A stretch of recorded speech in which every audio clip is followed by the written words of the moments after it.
반갑습니다. 어느덧 마지막 주, 청년부 마지막 주 예배를 또 함께 이렇게 드리게 되었습니다.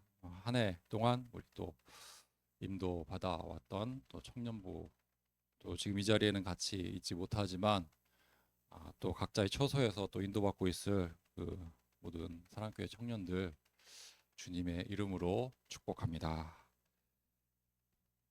자, 우리가 이스라엘 역사를 계속 이제 몇 주에 거쳐서 인도를 받고 있습니다. 우리가 이스라엘 국가가 이제 솔로몬 왕 이후로 두 왕국으로 이렇게 분열이 되는 그런 역사를 우리가 잘 알고 있습니다.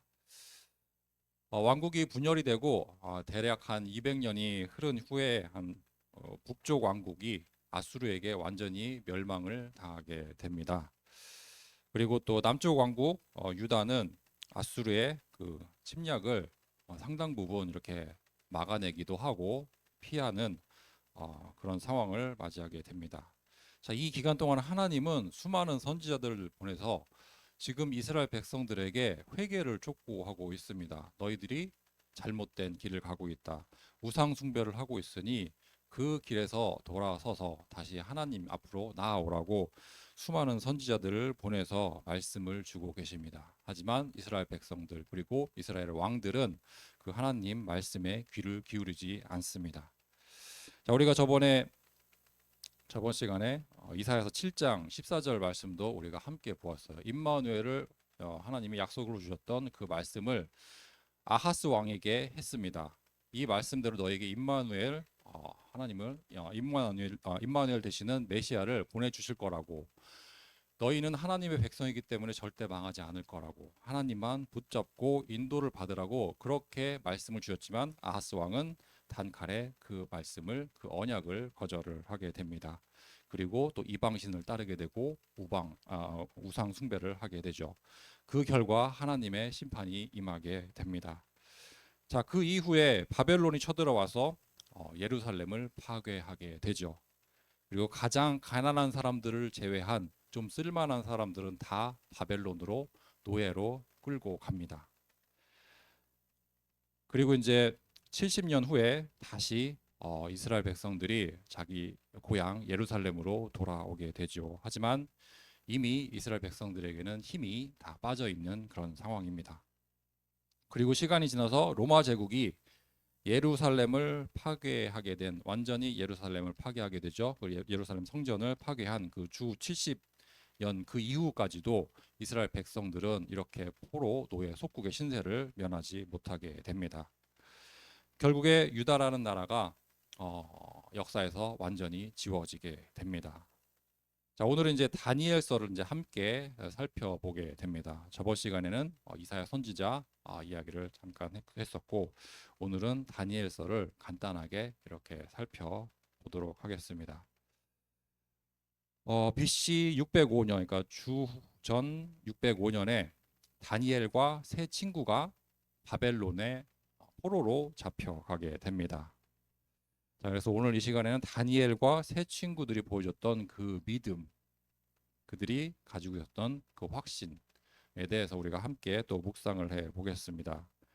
또 하나님의 주권이라는 관점에서 우리가 다니엘서를 한번 같이 묵상을 해 보도록 하겠습니다. 그리고 그 속에서 드러난 하나님의 속성, 하나님이 어떤 분이신가, 또 하나님이 무엇을 하셨는가에 대해서 하나님의 역사에 관해서 또 우리가 또 살펴보도록 하겠습니다. 다니엘이 알고 있던 하나님, 그리고 다니엘이 또 믿고 순종했던 하나님. 어떻게 다니엘이 하나님을 믿고 그렇게 순종을 할 수 있었는지 우리가 같이 살펴보는 시간 갖도록 하겠습니다. 자, 다니엘서의 주제는 하나님의 주권입니다. 다니엘이 뭐 능력이 좋아서 지혜가 있어서 지식이 있어서 총리가 된 게 아니고 하나님의 주권 아래 다 일어났던 일이라는 것을 우리가 다니엘서를 보면 확인을 할 수 있습니다. 하나님은 자기 자신의 영광을 위해서 세상을 운행하고 계십니다. 그리고 참고로 다음 주에는 다니엘서 9장에 나오는 다니엘의 기도에 대해서 한번 다루게 됩니다. 자, 그래서 오늘은 다니엘서를 개괄적으로 1장부터 쭉 한번 살펴보도록 하겠습니다. 자, 먼저 다니엘의 세 친구들이 당연히 히브리 청년들이니까 히브리 이름을 가지고 있죠. 그래서 어떤 이름을 가지고 있었는지 한번 먼저 살펴보도록 하겠습니다. 그리고 그 이름들 속에는 하나님이라는 단어가 꼭 들어가 있습니다. 하나님을 뜻하는 단어 엘, 우리가 임마누엘 할 때 그 엘이라는 단어가 들어가 있는 이름도 있고, 우리가 야훼 할 때 그 야라는 단어가 들어가는 그 어, 이름도 있어요. 자, 우선 다니엘을 보면은 다니엘로 끝나죠. 그래서 이 다니엘의 이름을 뜻풀이를 하면은 나의 재판관은 하나님이시다. 그래서 심판의 주를 찬양을 하고 있습니다. 그리고 이제 두 번째 다니엘 친구 중에 하나가 하나냐라는 친구가 있어요. 하나냐. 그래서 야로 끝나죠. 그래서 야훼를 뜻합니다. 그러니까 여호와는 은혜로우시다. 그러니까 하나가 은혜라는 뜻이에요. 그러니까 우리가 옛날이 아니고 다니엘서 보면은 한나의 기도를 우리가 기억을 하죠. 그 한나도 하나님의 은혜를 뜻하는 단어입니다. 그래서 하나냐 안 하면 여호와는 은혜로우시다. 그런 뜻이고, 그러니까 은혜와 사랑의 하나님을 얘기하죠. 자, 그다음에 세 번째 미사엘이라는 친구가 있습니다. 엘로 끝납니다. 그래서 이걸 뜻풀이를 하면은 누가 하나님과 같은가? 하나님과 같은 사람이 누가 있는가? 하나님과 같은 존재가 어디 있겠는가? 그래서 유일하신 하나님을 말씀을 하고 있습니다. 자, 그다음에 마지막으로 아사랴라는 친구가 있어요. 야로 끝나죠. 야. 그래서 여호와께서 도우셨다. 우리가 어, 에벤에셀 하는 그런 단어를 알고 있어요. 하나님이 여기까지 도와주셨다라는 뜻으로 이렇게 기념비를 세웠잖아요. 에셀을 아자르가 도와주다라는 그런 뜻이에요. 그래서 아사르하고 이제 야훼가 합쳐져서 여호와께서 도와주셨다. 그래서 아사랴라는 이름이 이렇게 나오게 됩니다. 자, 그렇게 하나님을 뜻하는 이름, 여호와 하나님을 뜻하는 이름을 가지고 이 다니엘과 세 친구들이 그런 이름을 가지고 있었어요. 그런데 바벨론 제국은 이들에게 새로운 이름을 붙여줍니다. 자, 우리는 기억을 하고 있죠. 일제 강점기 때 한국 사람들의 이름을 다 일본식으로 바꿨던 그런 우리는 역사를 가지고 있습니다. 창씨개명이라고 하고 있죠. 그래서 우리가 어머니나 할머니 이름 중에 자자로 끝나는 게 뭐 일본어로는 무슨 꼬 뭐 이렇게 된다고 하더라고요. 그래서 옛날 분들은 특히 할머니나 저희 어머니도 그렇고 자자로 끝나는 그런 이름이 많이 있었습니다. 자, 그래서 네 명의 친구들이 네 명의 히브리 청년들이 받았던 이름이 첫 번째가 벨사살이고, 그다음에 두 번째가 사드락, 메삭, 아벳느고. 우리가 흔히 다니엘과 세 친구 할 때 이 이름으로 부르죠. 사드락, 메삭, 아벳느고. 이게 바벨론에서 붙여준 그런 이름입니다. 그러니까 히브리 이름이 아니고 바벨론 이름입니다. 자, 바벨론이 섬겼던 그 신들의 이름을 이 이름 안에 조금씩 이렇게 붙여서 부르게 된 것입니다. 그러니까 이스라엘 종교와 문화를 말살하기 위해서 이런 일을 저지르게 되죠. 하지만 이 네 명의 믿음은 절대로 꺾이지 않게 됩니다. 자, 먼저 다니엘서 1장을 보면은 다니엘의 결심이 나오게 돼요. 그러니까 8절에 보면 다니엘이 이제 뜻을 정하는 그런 장면이 나옵니다. 자, 8절을 보면은 다니엘은 뜻을 정하여 왕의 음식과 그가 마시는 포도주로 자기를 더럽히지 아니하리라 하고 자기를 더럽히지 아니하도록 환관장에게 구하니. 그러니까 다니엘이 뜻을 정했습니다. 이방인들이 제사에 썼던 그런 음식을 먹지 않겠다고 뜻을 정하고 하나님이 응답을 해 주십니다. 자, 그래서 9절에 보면 이렇게 나오죠. 하나님이 다니엘로 하여금 환관장에게 은혜와 긍휼을 얻게 하시는지라. 하나님은 우리에게 능력을 주시기도 합니다. 우리가 힘이 없으면 능력을 주시기도 하죠. 우리 이번 주 말씀 이사야서 40장 27절에서 31절까지 말씀 중에도 나오는 말씀입니다. 우리가 힘이 없으면 우리에게 능력을 주시기도 합니다. 하지만 이렇게 우리 주변 사람들을 통해서 하나님이 우리를 도와주시기도 해요. 그러니까 주변 사람들을 통해서 하나님이 우리에게 은혜와 긍휼을 베풀어 주십니다. 그러니까 지금 다니엘의 경우는 환관장이 다니엘에게 은혜와 긍휼을 베풀어 주게 되지만 결국에는 하나님이 환관장을 통해서 하나님의 은혜와 긍휼을 다니엘에게 베풀어 주시는 것입니다. 자, 우리는 절대로 혼자 살 수 없지요. 항상 주변에 도움이 필요합니다. 그러니까 불신자라고 해도 우리가 그 사람들과 함께 어울려서 우리가 도움을 주기도 하고 도움을 받기도 하면서 그렇게 살 수밖에 없습니다. 그렇게 우리가 받게 되는 그 도움의 손길조차도 하나님이 그들을 통해서 우리에게 주시는 은혜와 긍휼인 줄로 믿습니다. 자, 그래서 10절 이하를 보면은 다니엘과 세 친구들에게 베풀어 주신 하나님의 은혜를 우리가 확인을 할 수가 있어요. 한번 1장 17절부터 같이 한번 읽어보도록 하겠습니다. 17장부터입니다. 자, 하나님이 이 내 소년에게 학문을 주시고 모든 소적을 깨닫게 하시고 지혜를 주셨으니 다니엘은 또 모든 환상과 꿈을 깨달아 알더라. 또 20절을 한번 같이 보겠습니다. 20절입니다. 왕이 그들에게 모든 일을 묻는 중에 그 지혜와 총명이 온 나라 백수와 술객보다 10배나 나은 줄 아니라. 박수와 술객보다 10배나 나은 지혜를 가지고 있었어요. 그러니까 하나님은 이 네 명의 히브리 청년들과 함께 하셨고 그 청년들에게 능력을 주셨습니다. 지혜와 총명도 주셨고 또 형통의 복을 또 부어 주셨습니다.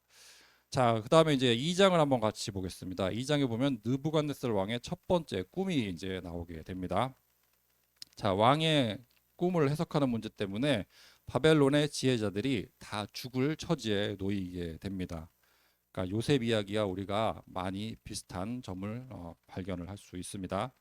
자, 이 일로 인해서 다니엘은 하나님께 기도했고 하나님은 응답을 주셨습니다. 그래서 다니엘서 2장 19절부터 우리 한번 같이 읽어보도록 하겠습니다. 2장 19절입니다.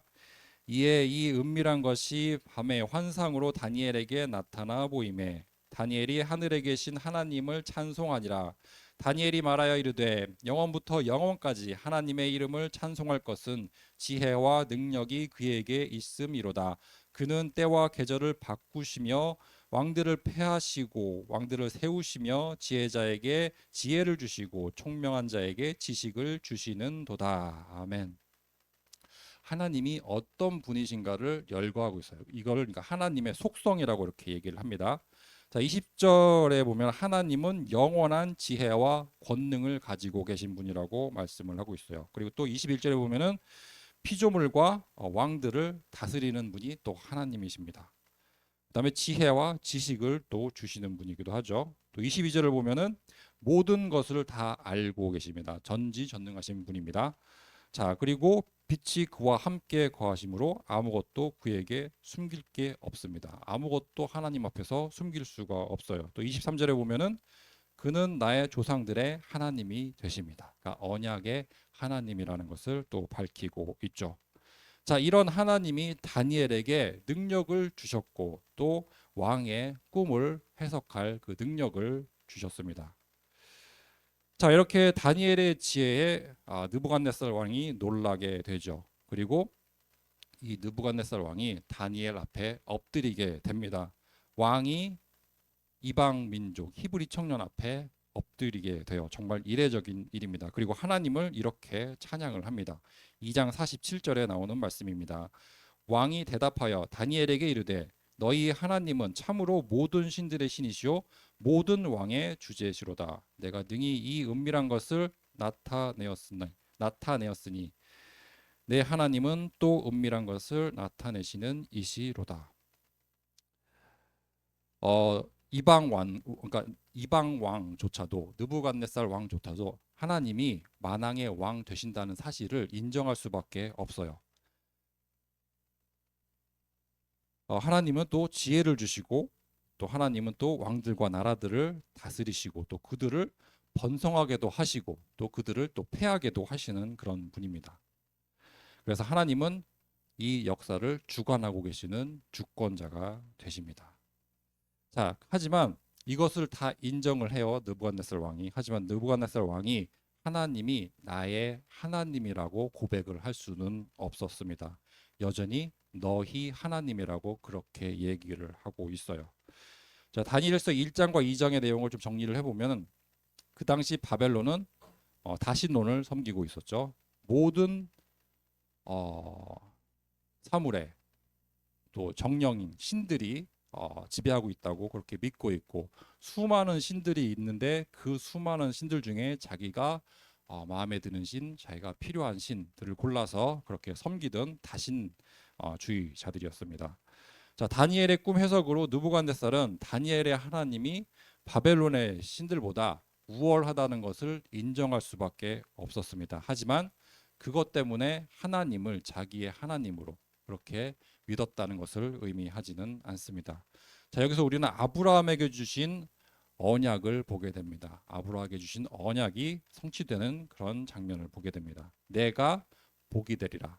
그러니까 하나님이 아브라함에게 네가 이 세상에 복이 될 것이라고 분명히 언약을 해주셨고 그 언약이 성취가 되게 돼요. 그러니까 아브라함의 씨로 태어났던 다니엘이 바벨론 왕에게 복이 되었습니다.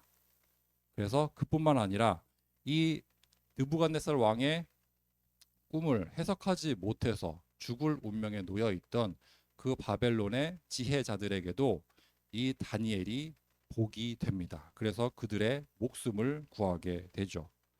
자, 그다음에 3장을 보면은 풀무불 사건이 나옵니다. 자, 왕이 이제 금신상을 만들어 놓고 그 앞에 절을 하지 않으면 풀무불에 던져 넣겠다고 엄포를 하게 돼요.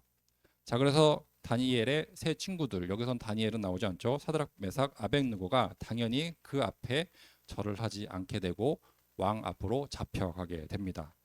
자, 왕이 이제 회유를 하게 되죠. 자, 나팔이 불고 너희가 그 앞에 절을 하면은 사면을 해주겠다. 그렇게 하지만 단호하게 거절을 합니다. 그 내용이 3장 17절, 18절에 나옵니다. 한번 같이 읽어보도록 하겠습니다. 3장 17절부터 읽겠습니다. 왕이여, 우리가 섬기는 하나님이 계시다면 우리를 맹렬히 타는 풀무불 가운데에서 능히 건져내시겠고 왕의 손에서도 건져내시리이다. 그렇게 하지 아니하실지라도 왕이여, 우리가 왕의 신들을 섬기지도 아니하고 왕이 세우신 금신상에 절하지도 아니할 줄을 아옵소서. 자, 그리고 이 믿음의 고백대로 하나님이 그대로 역사를 해 주십니다. 자, 풀무불에서 이 청년들이 살아남게 되죠.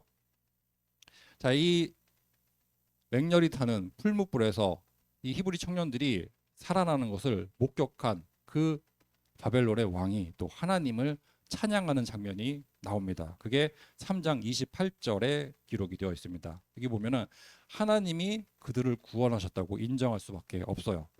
그리고 또 아무도 하나님에 대해서 함부로 말을 해서는 안 된다고 또 이런 명령을 내립니다. 자, 이같이 구원할 수 있는 다른 신이 없다고 느부갓네살 왕이 인정할 수밖에 없습니다. 자, 그래서 느부갓네살 왕은 풀무불에서 세 사람을 건져내신 하나님의 권능을 인정하고 찬양할 수밖에 없어요. 하지만 여전히 그 하나님을 자기의 하나님으로 그렇게 믿을 수는 없었습니다. 여전히 그들의 하나님으로 부르고 있습니다. 자, 믿음도 하나님이 우리에게 주시는 선물입니다. 우리가 잘 믿어보겠다고 그 믿음이 생기는 게 아니고 하나님이 우리에게 믿음을 선물로 주셔야 우리가 하나님이 나의 주인으로 나의 구원자로 믿어지는 마음이 생길 수밖에 없습니다.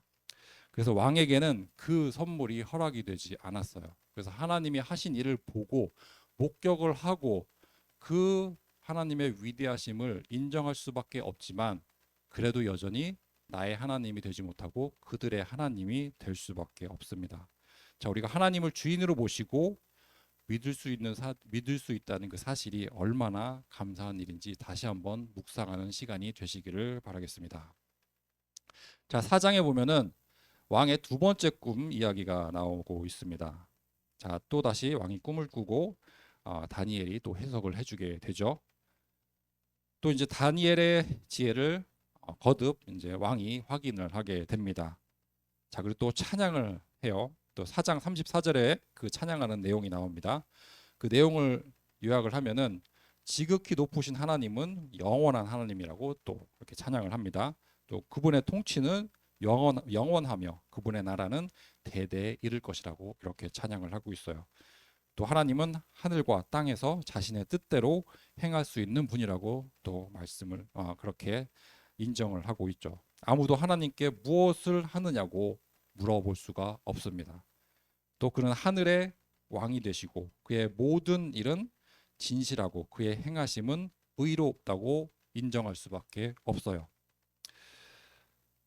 그리고 또 하나님은 교만하게 행하는 자를 낮추게도 하신다고 이렇게 이야기를 하고 있습니다.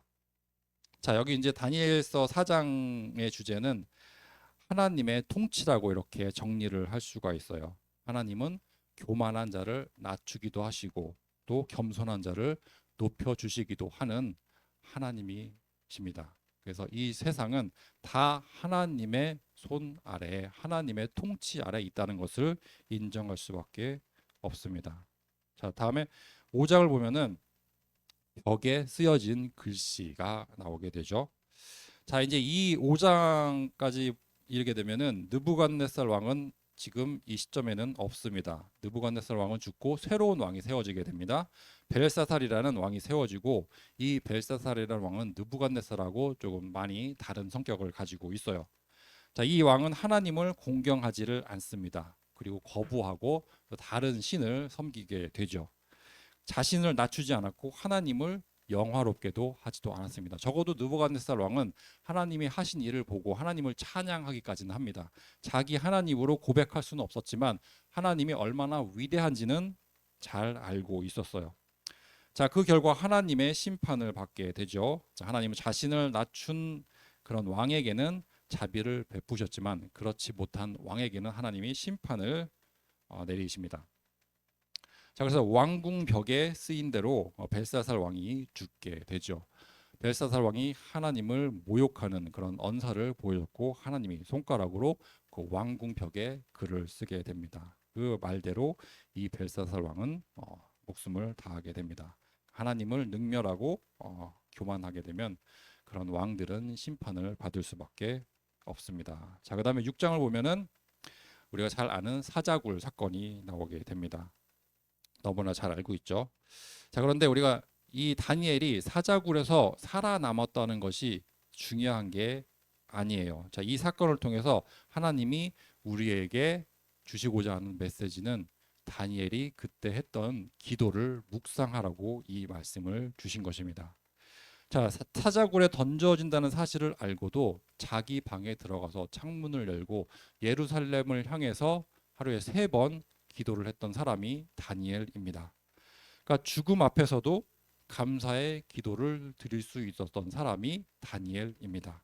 그러니까 우리가 사자굴 사건을 기억을 할 때 사자굴에서 죽지 않고 살아남았던 다니엘 중요하죠. 근데 그것보다도 더 중요한 거는 그런 죽음 앞에서도 하나님께 그냥 기도한 게 아니라 이 상황을 모면하게 해달라고 기도한 게 아니라 감사의 기도를 드렸던 것을 우리가 기억을 해야겠습니다. 자, 그다음에 이제 다니엘서 7장부터 마지막 장까지, 그러니까 12장까지는 여러 가지 환상 이야기가 나옵니다. 그리고 다니엘서 후반부에 보면은 바벨론과 그다음에 메데, 바사, 그리고 그리스, 로마 제국의 흥망성쇠를 묘사하는 여러 가지 그런 환상에 관한 이야기가 나오고 있어요. 자, 오늘은 그 내용을 다 다룰 수는 없고 그 핵심 내용을 보면은 이렇게 정리를 할 수 있어요. 인간의 나라는 오고 가지만 인간의 나라, 인간의 왕국은 세워지기도 하고 또 무너지기도 하지만 하나님의 나라는 영원히 서게 된다는 사실을 보여주고 있습니다. 자, 하나님은 자신의 영광을 위해서 역사를 운행하고 계시고 하나님의 나라가 이 땅에 임하게 되어 있습니다. 메시아가 이 땅에 오면 영원한 하나님의 나라가 시작이 되고 그 하나님의 나라가 완성이 되는 시점이 예수님이 다시 이 땅에 오시는 재림의 시점이 됩니다. 다음으로 이제 다니엘서를 통해서 우리가 이제 확인할 수 있는 복음의 메시지를 한번 정리를 해 보겠습니다. 다니엘서는 장차 이 땅에 임하게 될 하나님 나라에 대해서 우리에게 말씀을 주고 있어요. 그러니까 사람들이 만들어 놓은 왕국은 결국 망할 수밖에 없습니다. 자, 보면은 바벨론이라는 왕국은 그 당시 가장 강력한 왕국이었어요. 그리고 느부갓네살 왕도 절대 권력자였습니다. 그 이후로 일어났던 다리오 왕이나 벨사살 왕들도 아주 힘이 있는 그런 절대 권력자들이었습니다. 하지만 하나님의 메시지는 이런 것이죠. 그 나라들은 다 세워지겠지만 결국 다 지나갈 것이다. 언젠가는 다 무너지게 되어 있다. 인간의 권력이나 성공은 너희에게 진정한 구원을 주지 못한다. 결국 메시아가 이 땅에 오면 하나님의 나라가 완성이 될 것이다 하는 메시지가 하나님이 다니엘서를 통해서 우리에게 주시고자 하는 메시지입니다. 자, 그래서 우리가 다니엘서 한번 7장을 한번 찾아보겠습니다. 다니엘서 7장 13절부터를 한번 같이 읽어보도록 하겠습니다. 다니엘서 7장 13절, 14절 두 절 말씀 같이 읽겠습니다. 내가 또 밤 환상 중에 보니 인자 같은 이가 하늘 구름을 타고 와서 옛적부터 항상 계신 이에게 나아가 그 앞으로 인도되됨. 그에게 권세와 영광과 나라를 주고 모든 백성과 나라들과 다른 언어를 말하는 모든 자들이 그를 섬기게 하였으니 그의 권세는 소멸되지 아니하는 영원한 권세요 그의 나라는 멸망하지 아니할 것이니라. 아멘. 자, 여기서 보면 인자라는 단어가 나옵니다. 당연히 인자, 사람을 가리키는 단어죠. 그런데 여기 보면은 인자 같은이라고 되어 있습니다. 인자이기도 하고 인자가 아니기도 해요. 이게 무슨 말이냐면 사람이면서 동시에 하나님이기도 하다는 겁니다. 그러니까 인자 같은 사람. 그러니까 옛적부터 항상 계시니, 그러니까 영원부터 영원까지 계실 수 있는 분은 하나님밖에 없습니다. 그래서 인자 같은 이는 예수 그리스도를 가리키게 됩니다. 예수 그리스도는 완벽한 사람이면서 완벽한 하나님이셨던 분입니다. 자, 그리스도가 이 땅에 오셔서 완성된 하나님 나라를 묘사를 하고 있죠. 자, 이 나라에서는 모든 백성과 나라가 그분께 절을 하게 되고 심지어 그분을 거부했던 그런 사람들조차도 절을 할 수밖에 없습니다.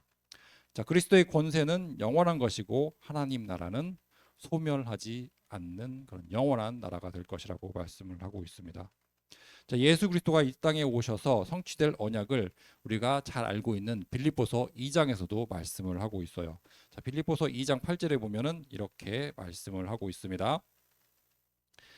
사람의 모양으로 나타나사 자기를 낮추시고 죽기까지 복종하셨으니 곧 십자가에 죽으심이라. 이러므로 하나님이 그를 지극히 높여 모든 이름 위에 뛰어난 이름을 주사 하늘에 있는 자들과 땅에 있는 자들과 땅 아래에 있는 자들로 모든 무릎을 예수의 이름에 꿇게 하시고 모든 입으로 예수 그리스도를 주라 시인하여 하나님 아버지께 영광을 돌리게 하셨느니라. 아멘. 자, 모든 입으로 예수 그리스도를 주라고 시인하는 사람들이 모인 곳이 바로 여기 교회입니다. 자, 예배와 전도와 선교가 이 교회를 통해서 이루어지고 있습니다. 자, 교회를 통해서 하나님이 영광을 받으십니다. 그리고 교회는 하나님의 영광을 위해서 존재를 하고 있습니다. 자, 메시지를 마무리하겠습니다. 자, 다시 한번 말씀드리는데 다니엘서의 중심 주제는 하나님의 주권입니다. 그러니까 다니엘서의 주인공은 다니엘이 아니고 그 다니엘을 들어서 쓰셨던 하나님의 주권이 중심 주제입니다. 자, 바벨론 제국은 강해 보였고 왕들의 권세는 절대적으로 무너지지 않을 것처럼 그 당시에는 그렇게 보였습니다. 하지만 인간의 나라는 오고 가지만 세워지고 또 무너지지만 결국 하나님의 나라만 영원히 서게 되어 있습니다. 자, 다니엘과 세 친구들은 나라를 잃은 포로 신세로 그 시절을 보낼 수밖에 없었습니다. 하지만 그들의 삶은 결코 패배한 인생이 아니었습니다.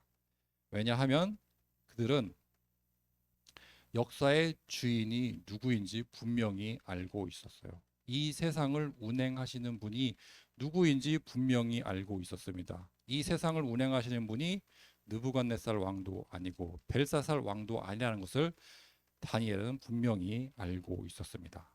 그래서 하나님은 왕을 세우기도 하시고 폐하기도 하십니다. 교만한 자를 낮추기도 하시고 또 높여주시기도 겸손한 자를 높여주시기도 합니다. 자, 그리고 마침내 인자 같으니 예수 그리스도가 이 땅에 오시면 영원한 나라가 이 땅에 세워진다고 하나님이 약속을 해 주셨어요.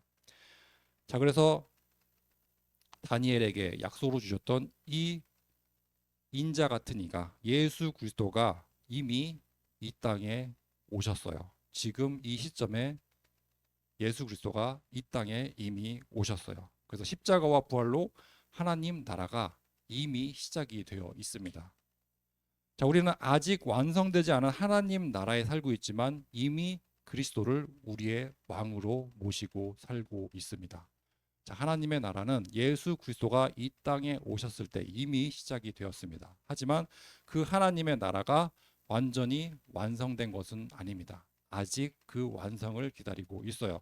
그 완성이 되는 시점은 예수 그리스도가 이 땅에 다시 오시는 날, 그 날 하나님의 나라가 완전히 완성이 됩니다. 자, 이 이미와 아직의 긴장 속에서 우리 교회가 존재를 하고 있어요. 자, 그렇기 때문에 우리의 신앙은 상황에 따라서 흔들리는 그런 신앙이 되는 게 아니라 보좌에 앉아 계신 하나님을 믿고 의지하는 그런 신앙이 될 수 있는 것입니다. 자, 오늘도 하나님의 주권을 믿고 하나님 나라를 소망하며 언약의 여정으로 인도받는 그 청년부 되시기를 축원드리겠습니다. 기도하겠습니다. 하나님 아버지, 세상을 창조하시고 통치하시는 주권자 되시는 여호와 하나님을 찬양합니다.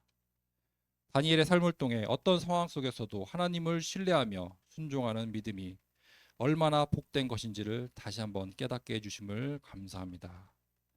세상의 권세와 성공에 마음을 빼앗기지 않게 하시고 이미 왕으로 세상을 다스리고 계시는 예수 그리스도만을 바라보며 하나님 나라의 백성답게 우리가 인도받는 청년부 되게 하여 주옵소서.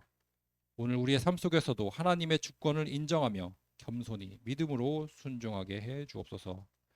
교회를 통해 모든 영광과 또 모든 그런 권세가 하나님 홀로 받아주실 줄로 믿고 이 모든 말씀 우리 주 예수 그리스도 이름으로 기도드립니다. 아멘.